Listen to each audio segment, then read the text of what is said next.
Thanks, Chris, and thanks everybody for having me. This is a strange but enjoyable way to be spending time with some old friends and new tonight. I want to set the scene.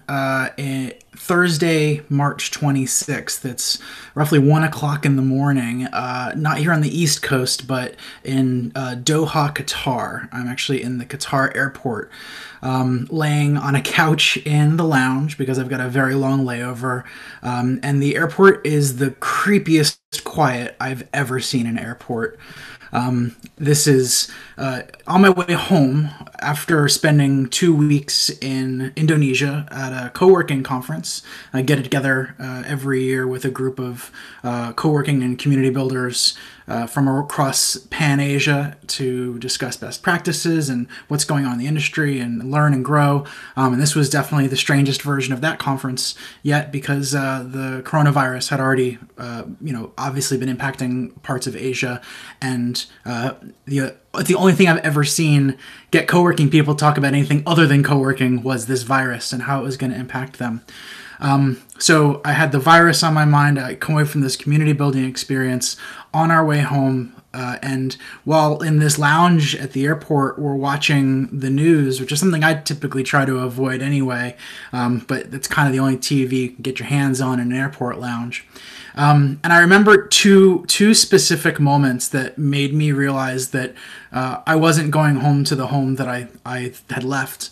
The first one was the NBA canceling their season. And I remember that very vividly, setting a mark in my mind and said, we're not gonna come back from this the same.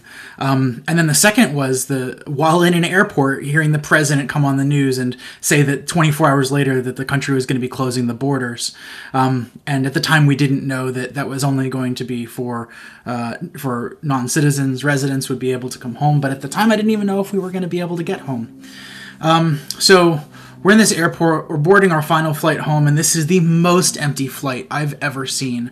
I say this with no exaggeration. Every single person had their own row in a transatlantic airplane on a Qatar flight. So this is a big plane, lots of room, more room than I've ever seen.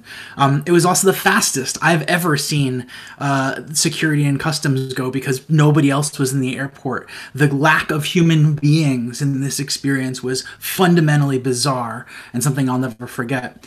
And I got home after a long flight and had the weirdest night of sleep I think I've ever had in my entire life, because I'm so used to being exhausted and just my head hitting the pillow and being out. But I couldn't fall asleep because I had this massive question to answer about the co-working space that I run and the community that inhabits it, and trying to decide, well, with all of this going on, were we going to have to close? Should we close? What does that even look like? And so got together with my team on Friday, and we started brainstorming and discussing, made the decision that yes, this is the right thing to do for the safety of our members in our community. Started looking at what the immediate logistic questions we would need to answer were, putting together these communications. And we've been through our crises before, but there's no there's no playbook for a crisis like this.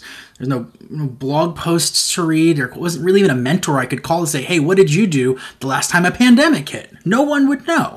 So we were really, in a lot of ways, left to our own devices, my team and our community, so that on Monday, by midday Monday, we could put all of our thoughts together and communicate with our community what we thought was going to happen, what we thought should happen, and how we were going to proceed going forward.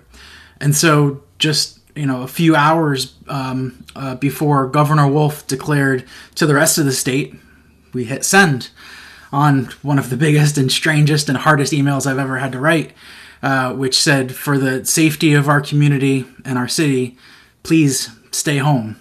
And like everything else we've ever done, we're going to have to get through this together.